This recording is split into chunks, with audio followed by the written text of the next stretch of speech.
حضرت ذوالقرنین رضی اللہ تعالیٰ عنہ، اللہ تعالیٰ نے انہیں زمین میں اقتدار دیا تھا۔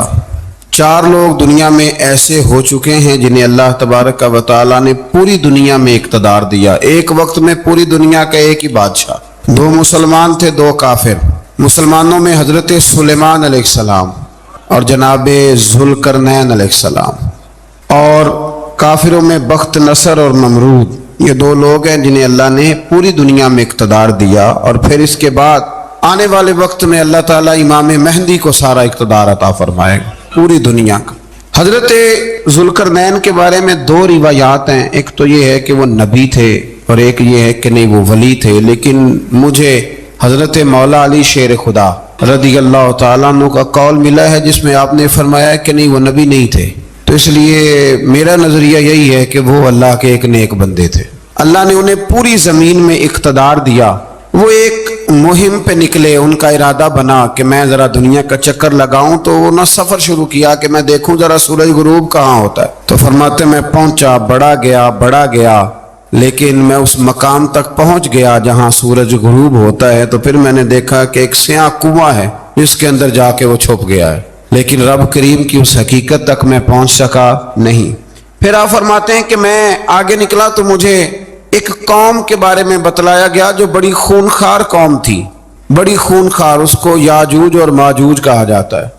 یہ قوم اتنی خونخوار تھی کہ یہ درندوں کو بھی کھا جایا کرتے تھے، اتنے لمبے چوڑے ان کے قد تھے، اتنے زیادہ طاقتور تھے کہ سانپ اور بچھو بھی کھا جاتے تھے۔ یہ نکلا کرتے تھے سبزے کے دنوں میں تو ساری کھیتیاں اجاڑ جاتے تھے، ہر چیز تباہ کر جاتے تھے، حتیٰ کہ انسانوں تک کو کھا جاتے تھے۔ تو حضرت ذوالقرنین جب وہاں پہنچے، اللہ تبارک و تعالیٰ نے انہیں ان مظلوم لوگوں کا مددگار بنایا جن پر یاجوج اور ماجوج کی قوم ظلم کرتی تھی۔ انہوں نے آپ سے کہا کہ حضور مہربانی فرمائیں، اس قوم سے تو ہماری جان چھڑائیں۔ آپ نے فرمایا تم میری مدد کرو۔ انہوں نے کہا حضور کس طرح؟ فرمایا بس جسمانی طور پر میری مدد کرو۔ تو آپ نے پھر وہاں ایک دیوار بنائی، لوہا کاٹ کر، سیسا پگھلا کر، پتھر ڈال کر ایک بڑی موٹی تازی دیوار بنائی، اور اتنی اونچی بنائی، اور پھر اس کے چاروں جانب آگ جلائی تاکہ وہ لوہا اس طرح پگھل جائے کہ وہ دیواروں کے ساتھ چپک جائے، تاکہ کوئی آدمی پیر رکھنا چاہے تو پیر رکھ کے اس پہ چڑھ نہ سکے۔ آپ نے وہ دیوار بنائی۔ اب اس قوم کا حال یہ ہوا کہ وہ اس کے اندر قید ہیں، وہ صبح جب اٹھتے ہیں تو اس کو توڑنا شروع کرتے ہیں، توڑتے رہتے ہیں، تو جب شام ہوتی ہے تو ان میں سے ہر روز ایک شخص کہتا ہے اتنی رہنے دو باقی کل کریں گے، لیکن جب وہ سویرے اٹھتے ہیں تو اللہ تعالیٰ اس دیوار کو پھر سے مضبوط فرما دیتا ہے۔ نبی کریم علیہ السلام نے فرمایا قرب قیامت میں ایک وقت آئے گا، قیامت کے قریب جا کے ایک ٹائم ایسا آئے گا کہ اس مخلوق میں سے ہی ایک شخص پکارے گا اور پکار کے کہے گا کہ اب سو جاؤ انشاءاللہ۔ اللہ ان کی زبان پہ جاری کہے گا اب سو جاؤ اور سویرے انشاءاللہ یہیں سے شروع کریں گے۔ تو فرمایا وہ چونکہ انشاءاللہ کہیں گے تو پھر اللہ تبارک و تعالی اگلے دن اس دیوار کو وہیں پہ رکھے گا جہاں رات کو انہوں نے اسے چھوڑا تھا۔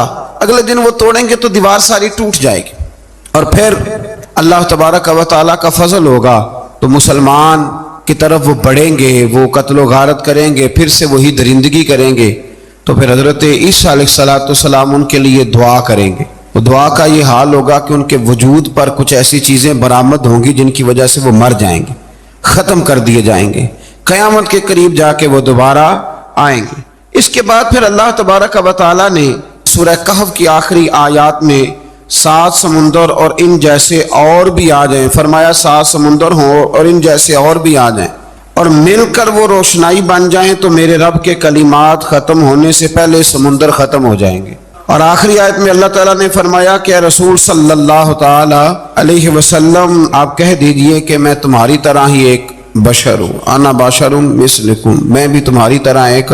اب مثلکم کا بہت سارے لوگوں نے ترجمہ اپنی طرح کا کر لیا ہے، حالانکہ حضور صلی اللہ تعالی علیہ وسلم نے فرمایا کہ بشر ہونے میں تمہاری طرح ہوں، رسول ہونے میں تمہاری طرح نہیں، اللہ کا حبیب ہونے میں تمہاری طرح۔ اور وہ یہ جو میں کہہ رہا ہوں نا نہیں، تو یہ صحیح بخاری کے لفظ ہیں، حضور نے فرمایا ایکم مثلی، کون ہے تم میں جو میری طرح ہو؟ اور تو اپنے رسول کے بارے میں یہ کہے کہ بکریاں چرا رہے تھے تو معاذ اللہ انہیں پتہ ہی نہیں تھا کہ میں نبی بن جاؤں گا، ایسی کوئی بات نہیں۔ اعلیٰ حضرت فرماتے ہیں اللہ اللہ وہ بچپنے کی پھبن، یعنی بچپن میں بھی رنگ ڈھنگ نرالے تھے میرے رسول کی. اللہ اللہ وہ بچپنے کی پھبن، اس خدا بھاتی صورت پہ لاکھوں سلام. اس خدا بھاتی صورت پہ. اور مرحوم اعظم چشتی نے بھی ایک جملہ بڑا خوبصورت کہا ہے. اس نے کہا تیری حیات پاک کا ہر لمحہ پیغمبر لگے. انہوں نے اپنے چچا کو بے جان بتوں کی عبادت سے روکا، عذاب الہی سے ڈرایا. اس نے کہا کہ آپ ہمیں ہمارے خداؤں سے پھیرنا چاہتے ہیں، اس سے رک جائیں ورنہ ہم آپ کو سنسار کر دیں گے. ابراہیم علیہ السلام نے کہا کہ میں آپ کے لیے اپنے رب سے استغفار کرتا رہوں گا، وہ مجھ پر بہت مہربان ہے. تو اللہ تبارک و تعالیٰ نے انہیں اسحاق علیہ السلام بیٹے اور یعقوب علیہ السلام پوتے کی بشارت دی، اور یہ بھی فرمایا کہ یہ دونوں نبی بھی ہوں گے. پھر آیت نمبر 51 سے لے کر 58 تک مختلف انبیاء کا ذکر ہے. اللہ تعالیٰ نے اس میں فرمایا کہ حضرت موسیٰ کو برگزیدہ رسول، نبی اور اللہ کا رازدار کہا گیا، اور حضرت ہارون کی نبوت کا بیان بھی ہوا، اور حضرت اسماعیل کو وعدے کے سچے، نماز اور زکوٰۃ کا حکم دینے والے رسول اور نبی اور اللہ کا پسندیدہ قرار دیا گیا. ادریس علیہ السلام کو صدیق نبی قرار دیتے ہوئے فرمایا کہ ہم نے ان کو بلند جگہ پہ بٹھایا ہے. کہاں ہے ادریس علیہ السلام؟ چوتھے آسمان میں بھی، اور جنت کا قول بھی ہے. دو روایتیں ان کے بارے میں ملتی ہیں. ایک تو یہ ہے کہ وہ حضرت ملک الموت سے ایک دفعہ کہنے لگے تو میرا یار نہیں بن جاتا؟ اللہ ہی بھلا کرے. حضرت اسرائیل کو کہنے لگے دوست بن جاتے ہیں، دوستی ہو گئی. فرمانے لگے یار موت کا ذائقہ کیسے چکھاتا ہے؟ کہنے لگا میں آپ کو چکھا دیتا ہوں. آپ کو موت کا ذائقہ چکھایا اور دوبارہ پھر روح ڈال دی، آپ اٹھ کے بیٹھ گئے. کہنے لگے دوزخ تو دکھا، نے وہ بھی دکھا دی. فرمایا جنت تو دکھا، جنت بھی دکھائی. تو کہنے لگا واپس چلیں. فرمانے لگے اب تو نہیں جانا. کیوں؟ فرمایا رب فرماتا ہے ہم فیہ خالدون، جو جنت میں آئے گا یہی رہے گا. میں کہا جناب وہ تو پہلے موت کا ذائقہ چکھنا ہے، پل صراط جو دوزخ کے اوپر ہے وہاں سے گزرنا ہے. تو آپ فرمانے لگے یہ دونوں کام میں کر چکا ہوں اور تو نہیں کرائے ہیں، لہذا میں آ گیا ہوں تو میں نے یہیں پہ رہنا ہے. اب حضرت ملک الموت علیہ السلام نے عرض کی مالک یہ تیرا بندہ. فرمایا تیری دوست بھی اس کے ساتھ لگی تھی تو میری توفیق سے ہی لگی تھی، اور یہ یہاں تک آئے بھی میری توفیق سے ہی ہے. میرا ارادہ بن گیا انہیں یہاں رکھنے کا. میری طلب بھی تو تیرے کرم کا صدقہ ہے، میری طلب بھی تو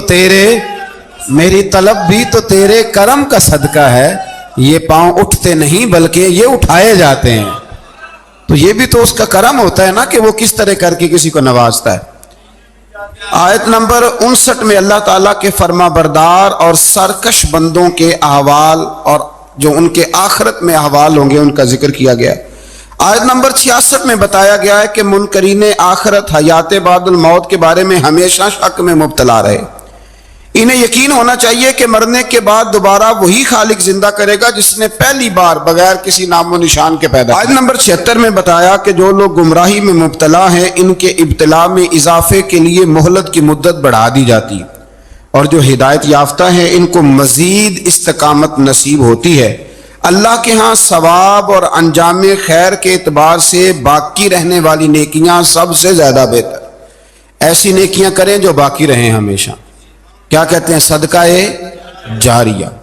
آیت نمبر 81 میں فرمایا کہ مشرکین اس امید پر اللہ کے سوا معبودان باطل کی عبادت کرتے ہیں کہ مشکل میں ان کی مدد کریں گے. فرمایا ہرگز نہیں، وہ ان کے دشمن بن کے عبادت کا انکار کریں گے. آیت نمبر 88 میں بتایا کہ کفار نے اللہ کی طرف اولاد کی نسبت کر کے نہایت سخت بات کی. یہ تو اتنا سنگین جرم ہے کہ اس سے آسمان پھٹ پڑے، زمین شک ہو جائے اور پہاڑ ریزہ ریزہ ہو جائیں. مزید فرمایا کہ آسمان اور زمین میں جو کوئی بھی ہے سب اللہ کے حضور بندے بن کے حاضر ہوں گے. آیت نمبر 97 میں فرمایا جو لوگ ایمان لائے اور نیک کام کیے عنقریب رحمان لوگوں کے دلوں میں ان کی محبت پیدا فرما دے. یہ جو شرک والا معاملہ ہے نا یہ بڑا سادہ سا ہے. کچھ لوگ آج نئے فلسفی اٹھے ہیں تو وہ کچھ عجیب و غریب سی باتیں دہریوں جیسی کرنے لگے ہیں، اور بعض مضامین ہم دیکھتے ہیں تازے جو چھپتے ہیں ان کے اندر بھی وہ اشارتاً کنایاتاً مذہب کی بنیاد پر تقسیم نہیں ہونی چاہیے، انسان بحیثیت انسان قابل تکریم ہے. تو ایک بات سمجھ لیں کہ جو مکان کی رجسٹری آپ کے نام ہے اگر کوئی اور دعویٰ کرے اس کا تو آپ کو برداشت ہے؟ یہ ہو نہیں نہ سکتا میاں. ملک میں وزیر کئی ہو سکتے ہیں پر وزیر اعظم ایک ہوتا ہے، اس کو سمجھ لیں۔ تو جب اللہ کی توحید میں کو کسی کو شریک ٹھہراتا ہے تو بہت بڑا جرم کرتا ہے، وہ بہت بڑا جرم کرتا ہے۔ یوں سمجھ لیں کہ جیسے آپ کی 5 مرلے کی زمین پہ کوئی آ کے قبضہ کرے، اسے مار دینے کو دل کرتا ہے۔ اس لیے یہ ساری زمین رب کریم کی ہے، آسمان و زمین کا خالق اور مالک۔ تو شرک ناپسندیدہ بات، ناپسندیدہ۔ سورہ طٰہٰ شروع ہوتی ہے۔ اس سورہ طٰہٰ میں نبی پاک صلی اللہ تعالی علیہ وسلم کو رب کریم نے فرمایا کہ محبوب قرآن اس لیے نازل نہیں کیا تھا کہ آپ مشقت میں پڑ جائے۔ نبی کریم لمبی لمبی نمازیں پڑھتے تھے، لمبی لمبی۔ تو قرآن مجید نے کہا طٰہٰ ما انزلنا علیک القرآن لتشقیٰ، محبوب قرآن اس لیے نازل نہیں کیا کہ آپ مشقت میں پڑ جائیں۔ حضور لوگوں کو بڑی جد و جہد کے ساتھ دین کی طرف بلاتے تھے، تو کہا محبوب قرآن اس لیے نازل نہیں کیا تھا کہ آپ مشقت میں پڑ جائیں، آپ تو مشقت کرنے لگ گئے۔ وہ یا رب اپنے محبوب کو کہہ رہا ہے، جیسے سورہ مزمل میں بات ہوئی نا کہ محبوب تھوڑا آرام بھی فرما لیا کر، محبوب تھوڑا آرام بھی فرمائے۔ پھر فرمایا کہ یہ قرآن نصیحت کے لیے نازل ہوا ہے، اور اللہ ظاہر و باطن سب کو جانتا ہے، اور وہ وحدہ لا شریک ہے، اور سارے اچھے نام اسی کے ہیں۔ آیت نمبر 10 میں فرمایا کہ مدین سے واپسی کے سفر کے دوران موسیٰ علیہ السلام اس واقعے کا بیان کیا کہ وہ اپنی جگہ پر رکے ہوئے تھے، تو وہیں انہیں غیب سے ندا آئی کہ موسیٰ میں آپ کا رب ہوں، آپ وادی مقدس میں ہیں تو ادباً اپنے جوتے اتار دیجئے، میں نے آپ کو چن لیا ہے، میرے پیغام وحی کو توجہ سے سنیے، میں اللہ وحدہ لا شریک ہوں، میری بندگی کیجیے، میری یاد کے لیے نماز قائم کیجیے، قیامت آنے والی ہے، اسی کی طرف آپ توجہ فرمائیے۔ اسی موقع پر آپ کو جو معجزات عطا کیے گئے ان کا بھی ذکر ہے، اور وہ ہم پیچھے بہت ساری جگہوں پہ اس کا ذکر کر آئے ہیں کہ اللہ تعالیٰ نے ان کو ایک ایسا عصا عطا فرمایا تھا کہ وہ ایک دم میں ہی بہت بڑا اژدہا بن جایا کرتا تھا، اور پھر حضرت سیدنا موسیٰ علیہ السلام اپنا ہاتھ گریبان میں ڈال کے نکالتے تھے تو آفتاب کی طرح روشن ہو جاتا تھا۔ اقبال کہتے ہیں یدے بیضا لیے بیٹھے ہیں اپنی آستینوں، یدے بیضا لیے، چمکتے ہوئے ہاتھ ہیں ان کے، تو یہ اپنی آستینوں میں چھپا کے بیٹھے ہیں۔ پر اقبال نے یہ ولیوں کے لیے کہا ہے، نہ پوچھ ان خرقہ پوشوں کی، ارادت ہو تو دیکھ ان کو، ارادت ہو تو محبت کے ساتھ دیکھ، تنقید کے ساتھ تو پتہ ہے پھر بندے کو کوئی شے نہیں ملتی، آنکھیں گونگ ہو جاتی۔ ارادت ہو تو دیکھ ان کو، یدے بیضا لیے بیٹھے ہیں اپنی آستینوں میں۔ پھر اللہ تعالیٰ نے نا حضرت موسیٰ علیہ السلام کو حکم دیا تھا کہ فرعون کو دعوت دیں، تو حضرت موسیٰ نے دعا مانگی جو آیت نمبر 25 اور 28 میں موجود ہے، رب اشرح لی صدری ویسر لی امری واحلل عقدۃ من لسانی یفقہوا قولی، اے میرے رب میرے لیے میرا سینہ کھول دے، میرے لیے میرا کام آسان کر دے، میری زبان کی گرہ کھول دے تاکہ وہ لوگ میری بات کو سمجھ سکیں۔ یہ آپ نے دعا فرمائی، اور آگے جا کے مزید آپ نے التجا کی کہ میرے خاندان میں سے میرے بھائی ہارون کو اس مشن میں میرا وزیر بنا دے تاکہ مجھے تقویت ملے، اور اسے میرا شریک کار بنا دیجئے۔ اللہ تعالیٰ نے ان کی اس دعا کو قبول فرما لیا۔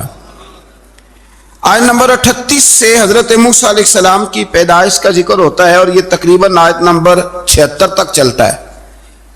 واقعہ آپ نے پہلے بھی سنا ہوا ہے، اپنے لفظوں میں میں بھی عرض کیے دیتا ہوں۔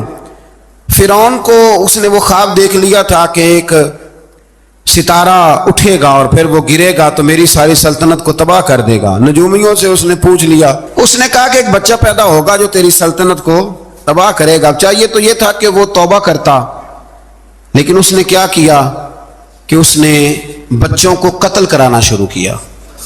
یذبحون ابناءکم، ذبح کرا دیتا تھا تمہارے بیٹوں کو، اور بچیوں کو وہ زندہ رکھتا تھا۔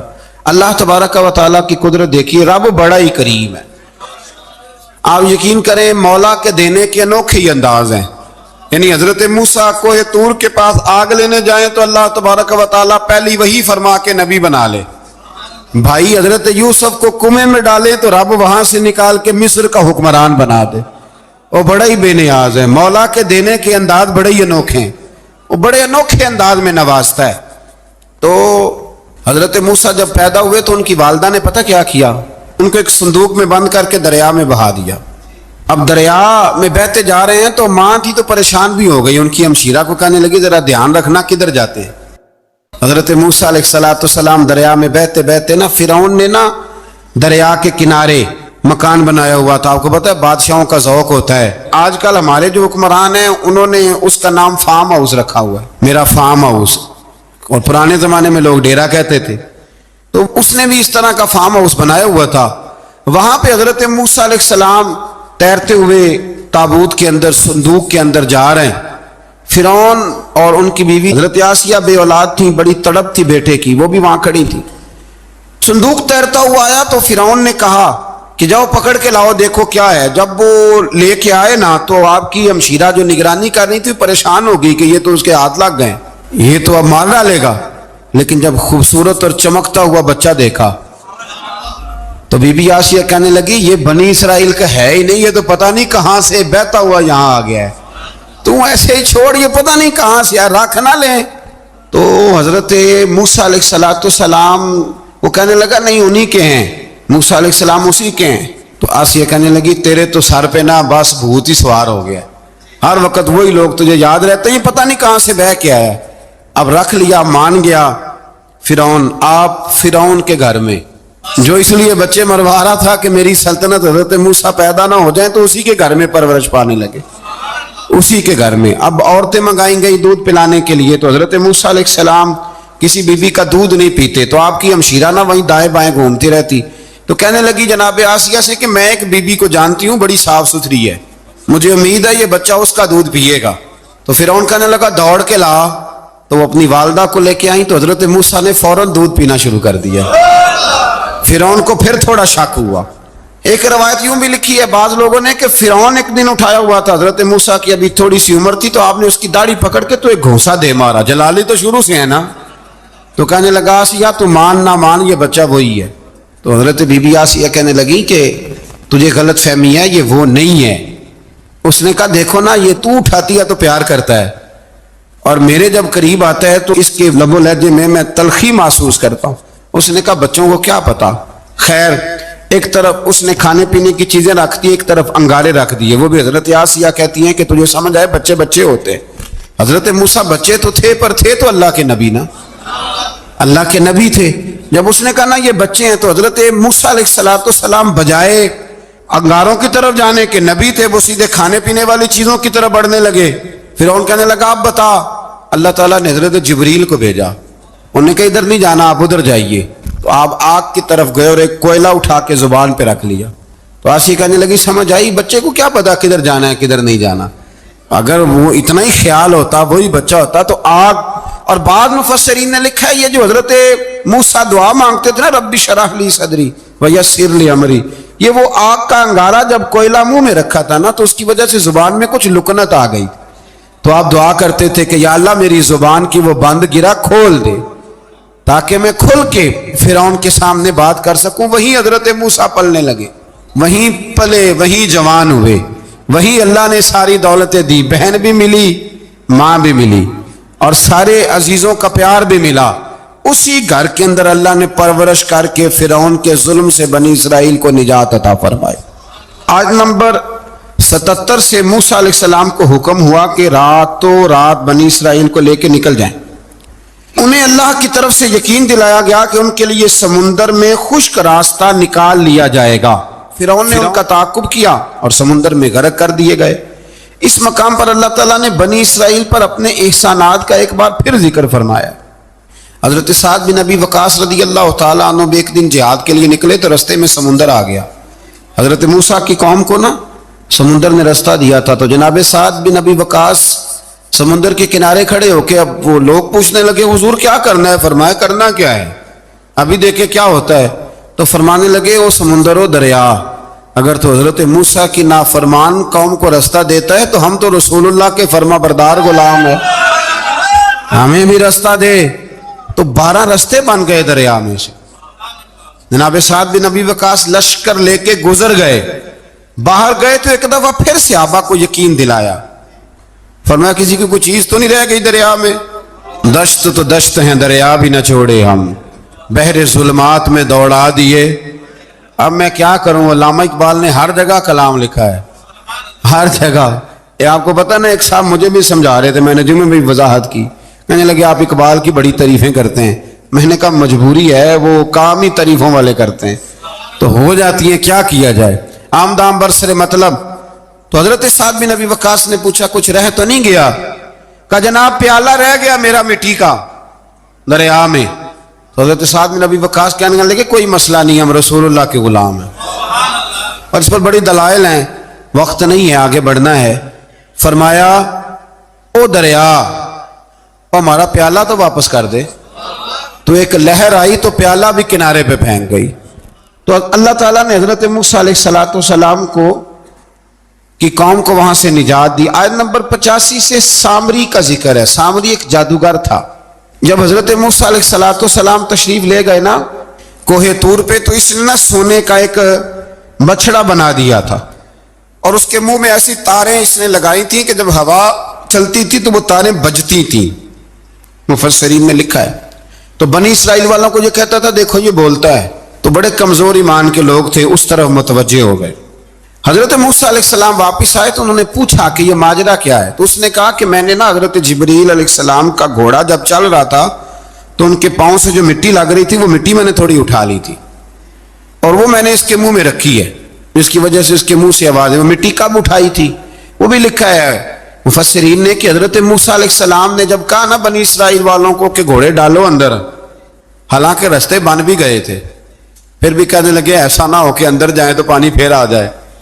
تو یہ جاتے نہیں تھے، ڈرتے تھے، کمزور ایمان کے لوگ تھے نا. اصل مسئلہ نا اندر کا ہے. آپ یقین کریں یہ بڑی باکمال بات ہے. میں تو اس نتیجے پہ پہنچا ہوں تھوڑی سی زندگی گزار کے کہ یقین اگر مضبوط ہو نا تو انسان کی زندگی کا ہر کٹھن رستہ آسان ہو جاتا ہے. لیکن جن لوگوں کے اندر مسائل بہت زیادہ ہوتے ہیں ان کے لیے بیرونی کوئی کام کرنا بھی بڑا ہی مشکل ہوتا ہے. تو یہ لوگ کہنے لگے کیسے اندر جائیں گے تو پھر نہ پانی مل جائے. تو حضرت جبریل امین آئے گھوڑی پہ بیٹھے ہوئے. انہوں نے آگے آگے گھوڑی دوڑائی تو آگے گھوڑی دوڑی تو ان کے گھوڑے خود بخود پیچھے دوڑ پڑے. حضرت سیدنا جبریل کی گھوڑی جہاں پیر رکھتی تھی وہاں سے سبزہ اگتا تھا. سامری جادوگر تھا، حیرت انگیز چیزوں کو جمع کر لیتا تھا. اس نے وہ جمع کر کے رکھ لی اور بچڑا بنا دیا. تو حضرت موسیٰ علیہ السلام نے جب اس سے پوچھا تو اس نے یہ بات بتائی اور کہنے لگا یہ تدبیر مجھے میرے نفس نے سجائی تھی. حضرت موسیٰ نے اس سے کہا تو یہاں سے چلا جا، زندگی میں تیرے لیے وحشت کی سزا ہے اور تیری سزا کا وقت آخرت میں مقرر ہے. وحشت کا بھی عذاب ہوتا ہے کچھ لوگوں کو وحشت کا عذاب یہ ہوتا ہے. یعنی انسان ہر وقت خوف زدہ رہے. آیات بتاتی ہیں کہ اس پر کون سا عذاب ہے، اس پر ایک وحشت طاری رہے. اللہ سے دعا مانگیں اللہ تبارک و تعالی ان ساری آزمائشوں سے ہمیں محفوظ فرمائے. اسی تسلسل میں پھر قیامت اور سور پھونکے جانے کا ذکر ہے. آیت نمبر 105 سے فرمایا کہ لوگ آپ سے پہاڑوں کے متعلق سوال کرتے ہیں، آپ ان سے کہہ دیجئے میرا رب انہیں ریزہ ریزہ کر دے گا اور پوری زمین ہموار میدان کی طرح ہو جائے گی. آیت نمبر 109 میں قیامت کی ہولناکیوں کا ذکر ہوا اور فرمایا آج اللہ کی بارگاہ میں کسی کو مجال شفاعت نہیں ہوگی سوائے اس کے جسے وہ اذن شفاعت عطا کرے اور جس کے قول سے وہ راضی ہو. آیت نمبر 110 سے اکڑی گردنوں کے حی و قیوم کے سامنے جھکنے، ظالموں کے نامراد ہونے اور مومنین صالحین کے کامیاب ہونے کا ذکر ہے. آیت نمبر 114 میں علم میں اضافے کی تعلیم کے لیے دعا ارشاد فرمائی گئی ہے جو بڑی معروف ہے، رب زدنی علما. آیت نمبر 115 سے اس بات کا ذکر ہے کہ آدم علیہ السلام جو جنت میں درخت کے قریب چلے گئے تو یہ ان کی بھول اور اجتہادی خطا تھی. اللہ نے خود وضاحت فرما دی اور انہوں نے قصداً اللہ کے حکم کی نافرمانی نہیں کی. آدم علیہ السلام کو جنت میں داخل کر کے بتایا کہ یہاں نہ بھوک لاحق ہوگی، نہ بے لباسی ہوگی، نہ پیاس لگے گی، نہ ہی دھوپ کی تپش محسوس ہوگی، اور یہ کہ آپ اپنے دشمن شیطان کی چالوں سے بچے رہیں گے. اس مقام پر قرآن نے اس موضوع کو پھر بیان کیا کہ شیطان نے وسوسہ ڈالا اور مخلص اور ہمدرد کا روپ دھار کر ان کو بہکایا. انہوں نے ممنوع درخت سے کھا لیا سو ان کے ستر کھل گئے اور جنت کے پتوں سے اپنے ستر کو ڈھانپنے لگے. پھر اللہ نے ان کی توبہ قبول کی اور جنت سے زمین پر بھیج دیا۔ آیت نمبر 124 سے اللہ تعالیٰ نے فرمایا جو ہماری یاد سے غافل رہے گا ہم اس کے لیے معیشت تنگ کر دیں گے۔ وَمَنْ أَعْرَضَ عَنْ ذِكْرِي فَإِنَّ لَهُ مَعِيشَةً ضَنْكًا، جو ہماری یاد سے غافل ہوگا اس کے لیے زندگی اس پر اللہ تبارک و تعالیٰ ہر وقت اپنی یاد کی توفیق عطا فرمائے۔ آیت نمبر 130 سے اللہ تعالیٰ نے ارشاد فرمایا ان کی باتوں پر صبر کیجیے، سورج کے طلوع اور غروب ہونے سے پہلے اپنے رب کی حمد کے ساتھ تسبیح پڑھتے رہیے، اور رات کے بعض اوقات میں اور دن کے حصوں میں بھی تسبیح پڑھتے رہیے تاکہ آپ کا رب راضی ہو جائے اور آپ بھی راضی ہو جائیں۔ مزید فرمایا کہ اپنے اہل خانہ کو نماز کا حکم دیں اور خود بھی نماز پر قائم رہیں، اور نیک انجام صرف تقوی پر کاربند لوگوں کے لیے۔ لوگ کیا کہیں گے؟ لوگوں کے لیے الزام لگانا، پروپیگنڈا کرنا یہ بڑا ہی آسان کام ہے۔ دو ہی تو کام دنیا میں آسان ہے، ایک بدگمانی کرنا اور ایک غیبت کرنا، اور اتنا مزیدار کام ہے کہ آپ ساری دیہڑی کرائیں، کوئی بندہ تھکنے کو تیار معاذ اللہ ثم معاذ اللہ سارا دن، اور اگر آپ کہیں کہ اللہ کا ذکر کرو تسبیح لے لو صرف 500 دفعہ درود شریف پڑھ لو تو پھر کیا بنے گا؟ کام یاد آ جائے گا، بہت سارے لوگوں نکل لیں گے۔ کبھی کبھی کچھ چیزیں بڑی یاد رہ جاتی ہیں۔ ایک شاعر نے ایک شعر کہا تھا، میری تھوڑی سی شعری ذوق ہے تو مجھے دلچسپی ہے، رہ جاتی ہیں کچھ باتیں ذہن میں۔ ایک دفعہ ہمارے ایک دوست کے بارے میں کچھ پراپیگنڈا ہونے لگا تو میں نے انہیں ایک شعر لکھ کے بھیجا، مجھے یاد تھا، میں نے ایک شعر لکھا۔ کسی شاعر نے کہا تھا کہ مخلوق تو فنکار ہے اس درجہ کے پل بھر میں، سنگے در کعبہ سے بھی اصنام تراشے۔ کعبے کے اندر سے مٹی لے کے لوگ بت بنا لیتے ہیں اور اللہ کا شریک بناتے ہیں۔ تو کہنے لگا شاعر کہ مخلوق تو فنکار ہے اس درجہ کے پل بھر میں، سنگے در کعبہ سے بھی اصنام تراشے۔ تم کون ہو کیا چیز ہے داغ کبابی، لوگوں نے تو مریم پہ بھی الزام تراشے۔ لوگ تو منٹ لگاتے ہیں، وہ جو رہی مسجد میں پلی مسجد میں، لوگوں نے الزام لگانے کا وقت آیا تو الزام لگا دیا، سید عائشہ صدیقہ پہ لگا دیا، صدیق کی بیٹی اور صدیقہ۔ آپ سوچ سکتے ہیں کہ لوگ کہاں تک جاتے ہیں اور باتیں کہاں تک پہنچتی ہیں۔ تو یہ میرے رب کریم کا فضل اور کرم ہے کہ جناب مریم کی برات کا اعلان بھی قرآن نے کیا اور حضرت عائشہ صدیقہ کی برات کا اعلان بھی قرآن پاک نے فرمایا، یہ بھی قرآن مجید نے فرمایا ہے۔ اور کل پرسوں بھی بات ہو رہی تھی حضرت یوسف علیہ السلام کی، تو الزام تو لگتے رہتے ہیں۔ تو میں نے اس دن بھی سوال کیا تھا، پھر دہراتا ہوں کہ غلطی کیا تھی حضرت یوسف کی؟ کبھی کنواں اندھیرا، کبھی بھائیوں کے تھپڑ، کبھی مصر کا بازار، اور ذرا سوچو تو صحیح جب بولیاں لگتی ہیں انسان کی تو کیا حال ہوتا ہے۔ اور پھر ذرا یہ بھی تو دیکھو نا کہ جب زلیخا نے الزام لگایا تو پھر کیا حال ہے، اور پھر 12 سال کی جیل پر رب فرماتے ہیں شانیں میں نے یوسف کو ہی عطا فرمائی۔ تو حضرت مریم سلام اللہ علیہا جب وہ بیٹا لے کے گئی ان کے پاس تو انہوں نے کہا یہ کہاں سے آ گیا؟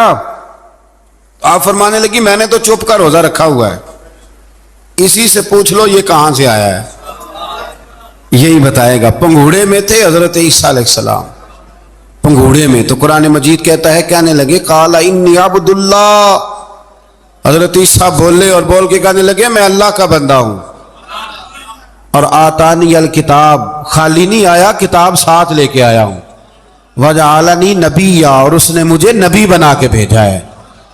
تو حضرت عیسیٰ علیہ السلام پنگھوڑے میں ہیں تو کلام فرما رہے ہیں، اپنے نبی ہونے کا اعلان فرما رہے ہیں۔ اب اس بندے کے قریب جا کے اس سے سوال کرنے کو دل نہیں کرتا جو نبی پاک کے بارے میں کہتا ہے 40 سال کے بعد نبی بنے۔ یہاں پنگھوڑے میں حضرت عیسیٰ کلام کریں، پنگھوڑے میں، اور وہ پنگھوڑے میں کہے میں نبی ہوں، اور تو اپنے رسول کے بارے میں یہ کہے کہ بکریاں چرا رہے تھے تو معاذ اللہ انہیں پتہ ہی نہیں تھا کہ میں نبی بن جاؤں گا۔ ایسی کوئی بات نہیں۔ اعلیٰ حضرت فرماتے ہیں اللہ اللہ وہ بچپنے کی پھبن، یعنی بچپن میں بھی رنگ ڈھنگ نرالے تھے میرے رسول کی۔